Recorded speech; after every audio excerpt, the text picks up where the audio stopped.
नमस्कार, मैं हूं मनविंदर। आप सभी का एक बार फिर से एमबीएन नेटवर्क पे बहुत-बहुत स्वागत है। देश में कई सारी खबरें चल रही हैं। बंगाल में शुवेंदु अधिकारी दे दनादन एक्शन कर रहे हैं। जियोपॉलिटिकली अगर देखें तो काफ़ी कुछ घट रहा है। लेकिन एक अहम फैसला भी तो हुआ है, जिस पर सबकी नज़रें काफ़ी समय से लगी हुई थी। वो है धार भोजशाला वाद्य मंदिर है। इस पर बात होगी और बात होगी शुवेंदु के एक्शन पर भी। तो मेरे साथ जुड़ चुके हैं प्रारंभ से संदीप आर के सिंह जी। इनसे हम समझेंगे कि कैसे अयोध्या केस एक मॉडल बन रहा है और अयोध्या में तो श्री राम मंदिर बन गया है। तो यकीनन हम भाग्य देवी मंदिर के भी दर्शन करेंगे। कोर्ट का ये फैसला यही इशारा दे रहा है।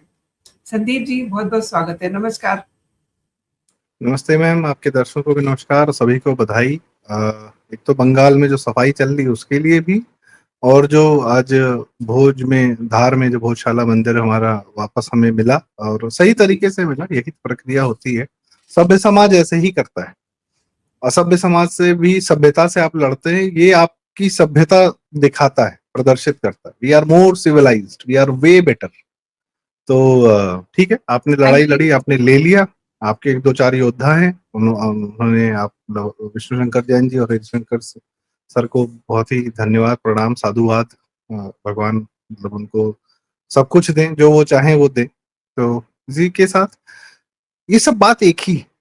आपने अयोध्या जी का नाम लिया, मैं बताऊं, श्री राम जी की कृपा बरस रही है इस समय भारत पर। भाई बंगाल भी आपके हाथ आ गया, आपने वहां सफाई शुरू कर दी। वहां असुरों का मतलब जैसे विश्वामित्र जी राम जी और लक्ष्मण जी को लेकर गए थे कि चलो बहुत सारे असुर यहाँ घूम रहे हैं, उनका संहार करो।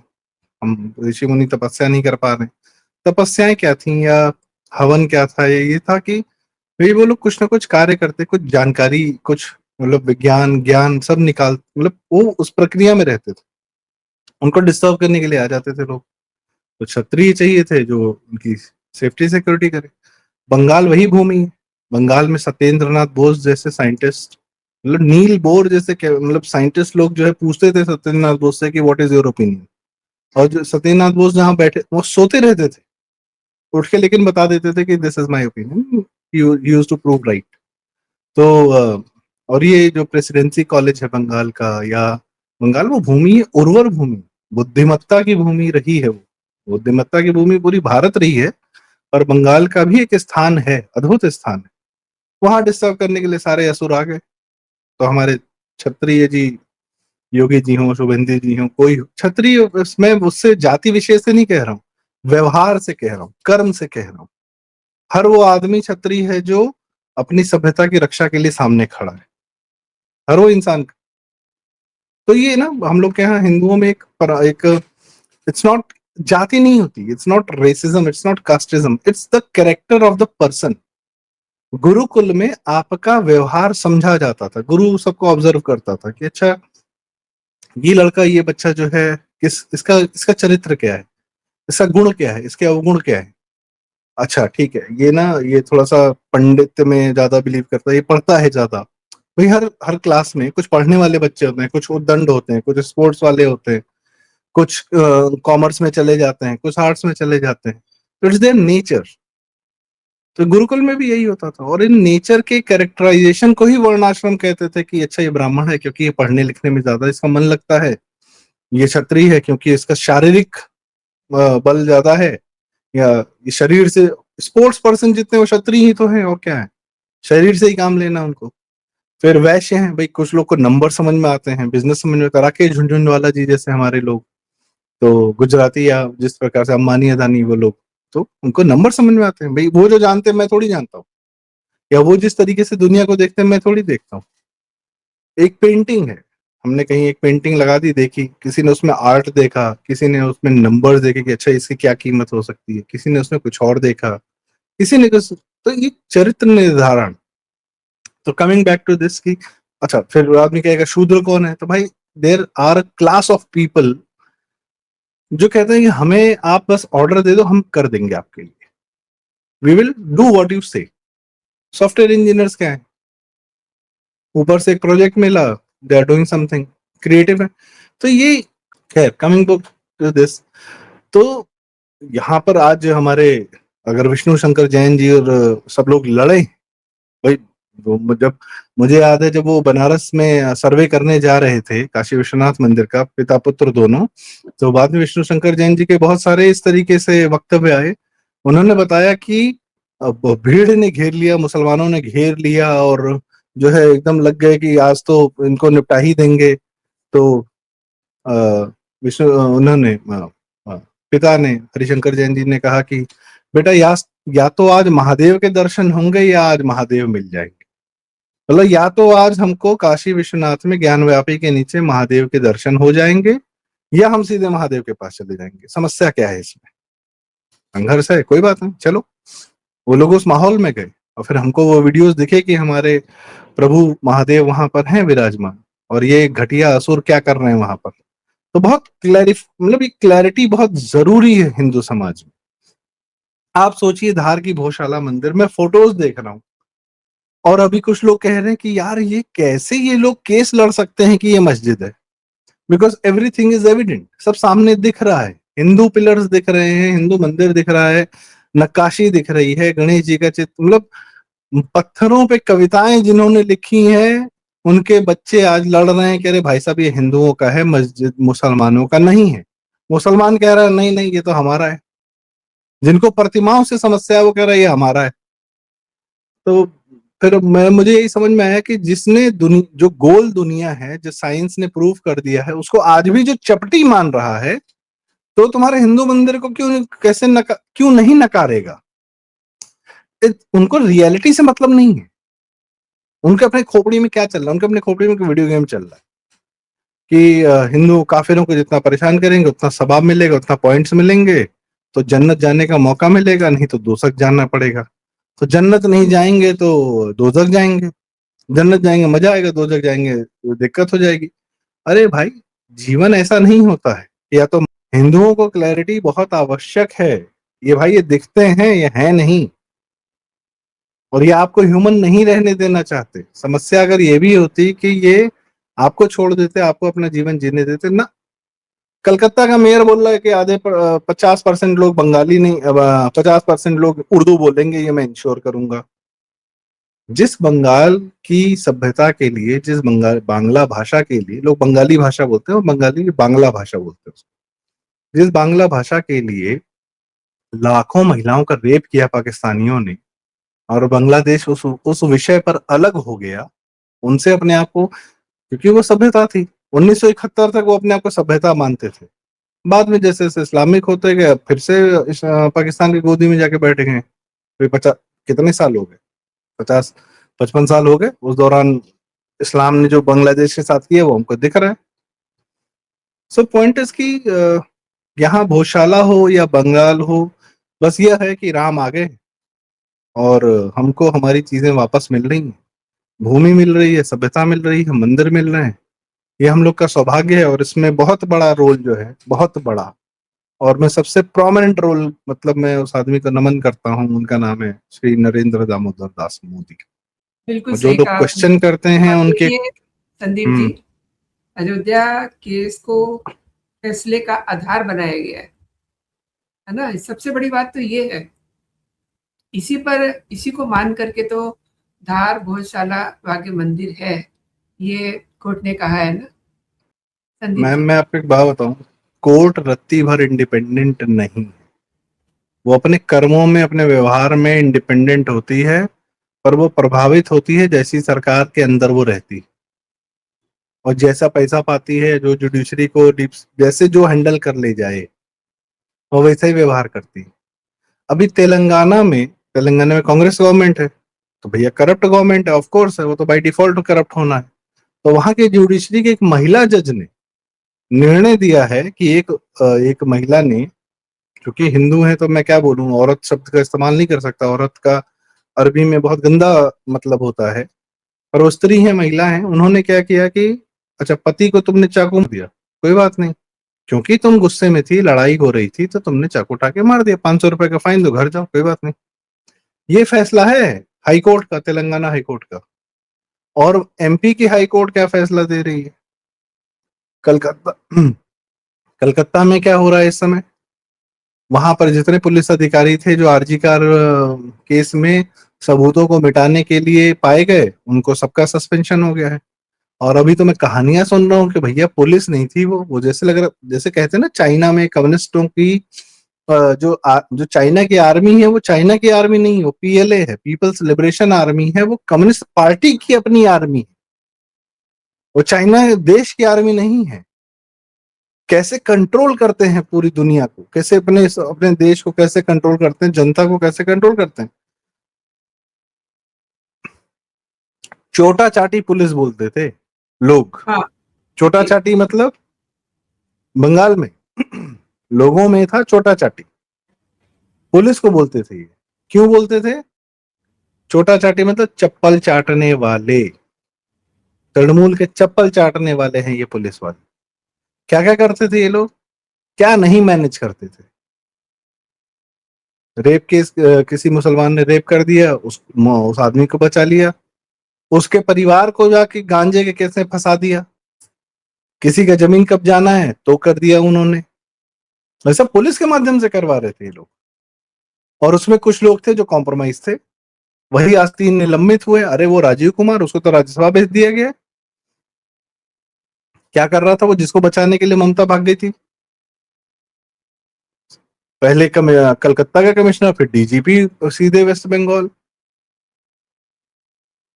और इनके नीचे क्या कर रहा था, मुसलमान अपना काम कर रहा था, मस्त होके काम। और तहखाने निकल रहे, सोने के पलंग, सोने के बेड, सोने के सोफे निकल रहे हैं तहखानों में। और तृणमूल के ऑफिस में बम मिल रहे हैं, तलवार मिल रही है, कट्टे मिल रहे हैं कि भाई अगर 4 को जीत गए तो फिर दिखाएंगे इन लोग को। लिस्ट मिली है कि किसको किसको मारना है। सफेद साड़ियों का जखीरा मिला है कि घरों पे पहुंचा दिया था इन्होंने कि तुमको जो है विधवा बना देंगे। सबसे शानदार काम इन्होंने किया है, इन्होंने कहा कि भाई एक बात बताओ, अगर एसआईआर में आप नहीं हो, अग्निहोत्री पॉल जी मिनिस्टर है वहां की, तो हम आपको सरकारी सुविधा कैसे दे सकते हैं? आप एसआईआर में अगर नहीं आए, आपके कागज भी आप, आपकी नागरिकता संदिग्ध हो गई ना, अगर आप एसआईआर की प्रक्रिया फॉलो नहीं की, तो मैं आपको सरकारी सुविधाएं कैसे दूं ये बताओ। इस समय कलकत्ता में massive level of clean up चल रहा है। Clean up as in tangible clean up, visually bulldozer चल रहे हैं। सियालदह स्टेशन खाली हो गया, लोगों को लग रहा है अरे क्या हो गया अचानक। गुलशन कॉलोनी से मैसेज आया मेरे को बिल्कुल कि सही भैया कह सांस रहे लेने को मिल रही है, गायब हो गए हैं सब। अभी ये कॉलोनी में आग लग गई थी, वहां से सब गायब हो गए। बांग्लादेशी क्या कर रहे थे इनके लिए, टीएमसी के लिए? मरे हुए हिंदुओं और बंगाल से जो हिंदू पलायन कर चुके थे उसके नाम पे वोट डाल लेते जाके फिजिकली। वोट डालने के लिए एक आदमी चाहिए ना फिजिकली। ये कर रहे थे वो सब, इसीलिए ममता पाल रही थी, और ज्यादा पाल रही थी। बड़े 5 स्टार होटल्स के बरामदों में इनको बिठा रखा था, हर जगह कब्जा था। अचानक से कलकत्ता जो है गायब, मतलब पॉपुलेशन ही गायब हो गई उनकी। तो इशू इज कि राम जी की शरण मांगी बंगालियों ने, उनको मिली, और अब देखिए असुरों की सफाई हो रही है। इसीलिए मैं शुरू में वो कह रहा था कि हम लोग, मतलब कुछ तो भाग्य है भारत का, मैं सही बताऊं, मतलब मैं इतना बिलीव करने लगा हूं। क्यों? अभी जो दिख रहा है उसको क्या कैसे ना मानूं? कोई किताब से थोड़ी हम देख रहे हैं, कोई किताब की बात थोड़ी मान ले रहे हैं। बहुशाला मंदिर दिख रहा है, उसको मस्जिद बांध के बैठे हैं और कोर्ट में लड़ रहे हैं बैठ के। मेरी आंखों से तो दिख रहा है कि मंदिर है, तो मैं कैसे ना मानूं? तुम अंधे हो तो मैं क्या अपनी आंख फोड़ लूं तुम्हारे लिए? तो मुझे प्रत्यक्ष दिख रहा है कि श्री राम के आने के बाद अयोध्या जी में भारत का क्या ग्राफ जा रहा है। बंगाल में जय श्री राम के नारे लगते हैं तो बंगाल बचता है। ये जी। इतना शानदार कार्य हुआ है कि अयोध्या से कम नहीं है। और मैं फिर वही बताऊं कि मैं क्या, मतलब मैं तो कुछ एक किताब पढ़ रहा था कि राम जन्मभूमि की जो आंदोलन चल रहा था वो क्या हो रहा था, कैसे हो रहा था। तो उस समय कई लोगों ने कहा कि भाई मुसलमानों से यह तक कह दिया कि हमको सिर्फ अयोध्या, काशी, मथुरा दे दो, और बाकी हम फिर देश में किसी मंदिर पर बात नहीं करेंगे। तो मुझे ये लगा कि यार ये कौन है डिसाइड करने वाला कि किसी भी मंदिर पर हम बात नहीं करेंगे? और सिर्फ उत्तर प्रदेश के 3 मंदिर क्यों? अवध के या उत्तर भारत के 3 मंदिर क्यों? गौशाला जिसने बनवाई थी या राजस्थान में 2.5 दिन का झोपड़े को जिसने मस्जिद बना दिया, या हमारे कई जगह मंदिरों पर, उन उन जगहों के लोगों के साथ न्याय क्यों ना हो?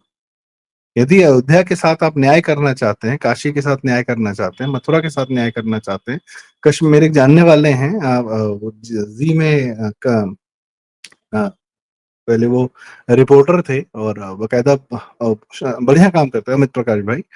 तो वो कश्मीर में मंदिरों में गए, बोले टूटा हुआ है, वहां जाकर उन्होंने पूजा की, उसके पर पूरी सीरीज बनाई, उनके अपने पॉडकास्ट चलते। तो उनका क्यों ना उद्धार हो भाई? सिर्फ 3 मंदिरों के लिए क्यों? हमको इतना मजबूर कर दिया गया था कि हम कहे भाई सिर्फ 3 मंदिर दे दो। तो ये तो वही महाभारत वाली कथा हो गई कि श्री कृष्ण ने दुर्योधन से कहा कि भाई सिर्फ 5 गांव दे दो, हम खुश हो जाएंगे, हमको नहीं करना युद्ध। दुर्योधन ने कहा नहीं नहीं, बिना लड़े जो है 5 गांव भी नहीं दूंगा। तो फिर तुम्हारे ही कुल का संहार होगा, वही कथा दोहराई जा रही है। हम कह रहे हैं हम चैन से रहना चाहते हैं, तुम कह रहे हो नहीं हम तुमको चैन से नहीं रहने देंगे, हम तुमको देंगे नहीं, हम तुम्हारी जमीन पे कब्जा किए हुए, इंद्रप्रस्थ पे कब्जा किए हुए हैं। आज हमारे इंद्रप्रस्थ भारत में जगह जगह, लखनऊ में नहीं है क्या? और टीले वाली मस्जिद क्या है? अभी उस पर भी कार्यक्रम चालू हो जाना चाहिए। जिस दिन वो गिरेगी उसके नीचे वो जो आपको, अगर लोग बाकायदा स्कैनिंग करेंगे, आपको हिंदू मंदिर 100% मिलेगा। तो ये पहुंचे ही वही हैं जहां हिंदू मंदिर रहे हैं, जहां हिंदुओं का वास रहा है, जहां हिंदुओं ने अपने लिए सभ्यताएं बनाई हैं। तो ये जो हो रहा है कि मुस्लिम, जाओ अब तुम सुप्रीम कोर्ट जाओ, अब तुम लड़ो बैठ के। पिछली बार तो राम मंदिर का फैसला जो है, निर्णय, फैसला तो नहीं कहूंगा, निर्णय, न्याय सुप्रीम कोर्ट से हमें मिला था। इस बार तो तुमको हाई कोर्ट में धूल चटा दी है। अब तुम जाओ लड़ो, अब तुम रो, अब बहुत तुम अच्छा रो है और तुम कि रिड़को और तुम लड़ो, और अब तुम केसेस करो, अब तुम जाओ लड़ो, अब हम नहीं लड़ेंगे। फैसले में जो संदीप जी कहा गया ना वो बड़ा फैंटास्टिक है। हाई कोर्ट ने कहा है कि भोजशाला में सरस्वती मंदिर और संस्कृत शिक्षा केंद्र के साक्ष्य पाए गए हैं। और क्या चाहिए बताइए? मैं वही तो कह रहा हूँ, रियलिटी कैसे इग्नोर कर देगा कोई? एग्जैक्टली। रियलिटी कैसे इग्नोर कर देगा? वो हिंदू है, मुसलमान है, कुछ है, ये है, वो है। तेरी आंख से जो दिख रहा है, अगर एक पिलर, कुतुब मीनार में लिखा हुआ है कि हाँ जैन मंदिर से इनको तोड़ के ये बनाया गया है, कुतुब मीनार भी। अभी लोग कंपेयर करते हैं, वो गजनी जगह का कंपेयर करते हैं और सोमनाथ मंदिर का कंपेयर करते हैं। कहते हैं तुम लोग अगर बना सकते तो तुम्हारी औकात क्या है, हम देख रहे हैं। जो बनाने वाला है वो यहाँ बनाया है, लाल किला भी हमारा है, पुराना किला भी हमारा है, इनके बापों ने बनवाए, हिंदुओं ने बनाए हैं वो। ये कहते हैं अरे बिरयानी हमारी। तुमको चावल उगाने का सहूर नहीं है भाई, तुमको मसालों का अता पता नहीं है। भारत में इतनी हरियाली थी, यहाँ पे आदमी जो है यहाँ खाना नहीं बना, 56 भोग हमारे यहाँ पता नहीं कब से चल रहा है। हम भगवानों को 56 भोग परोसते हैं।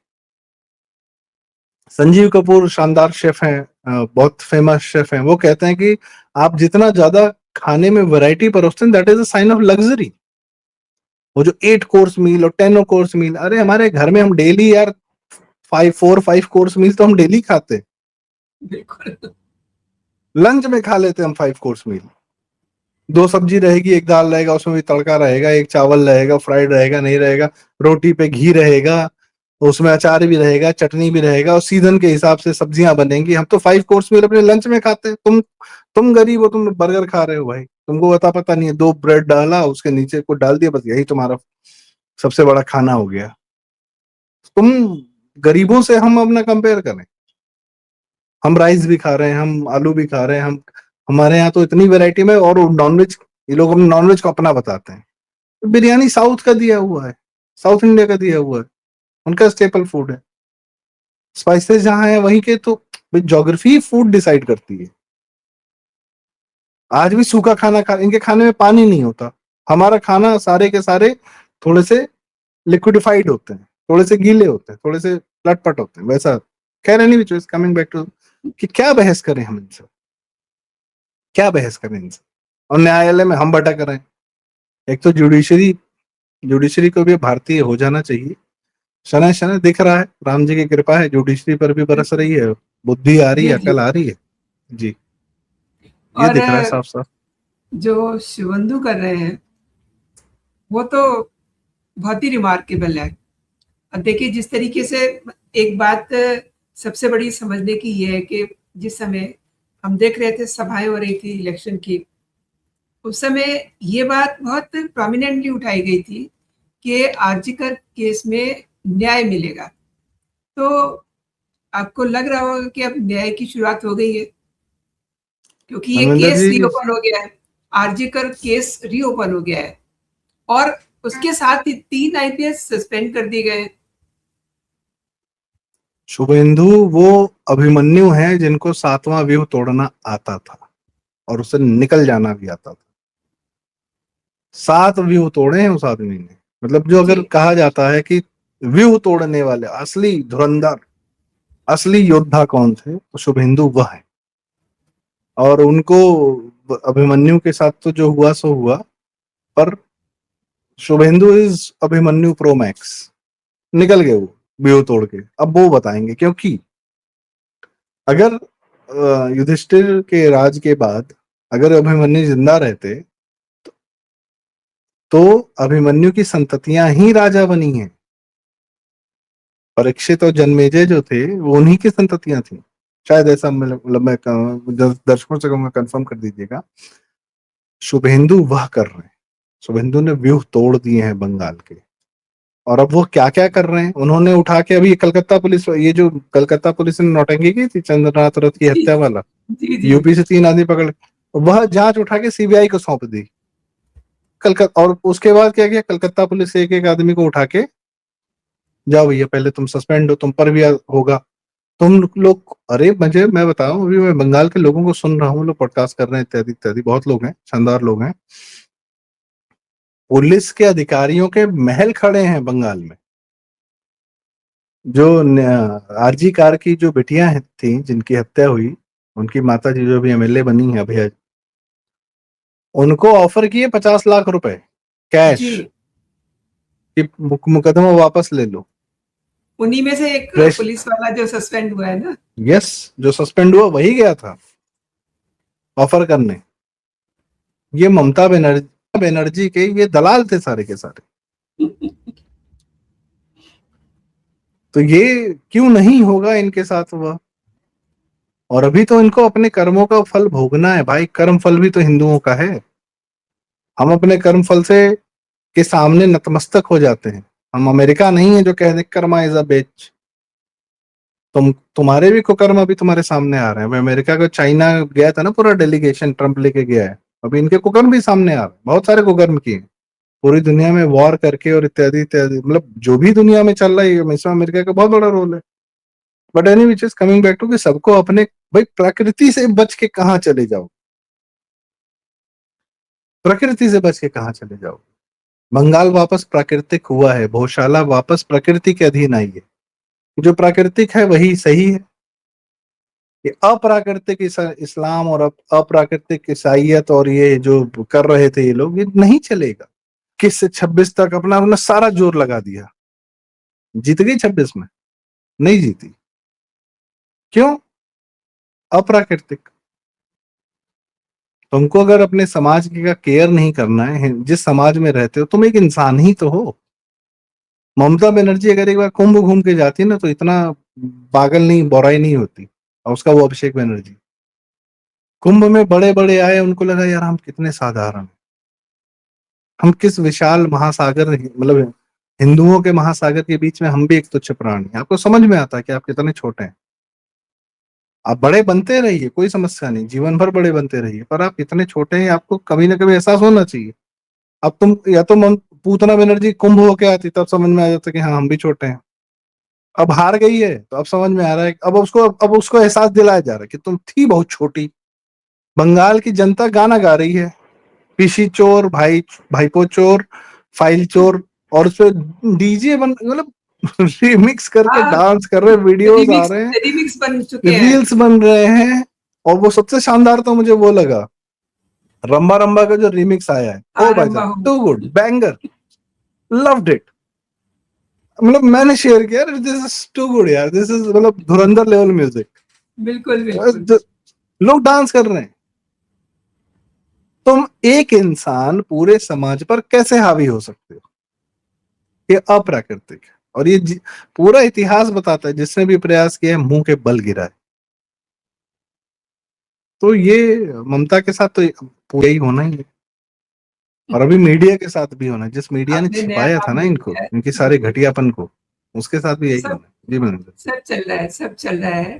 संदीप जी देखिए, सच्चाई कभी छिपती नहीं है, क्योंकि फाइनली एमपी हाईकोर्ट ने मान लिया है, धार गौशाला भाग्य देवी मंदिर है। और इधर देखिए, जैसे कि आप कह रहे हैं, धुरंधर प्रो मैक्स है शिवेंदु अधिकारी, तो जिस तरीके से वो काम कर रहे हैं, जो स्टाइल है उनका, वंडरफुल। आपने संदीप जी मेरे शो के लिए समय निकाला, मेरे लिए समय निकाला, और मेरे दर्शकों को आपने कई मुद्दों पे बेहतरीन जानकारी दी। आपका बहुत बहुत धन्यवाद। जय हिंद, जय भारत। जय हिंद, जय भारत, जय श्री राम। जय श्री राम।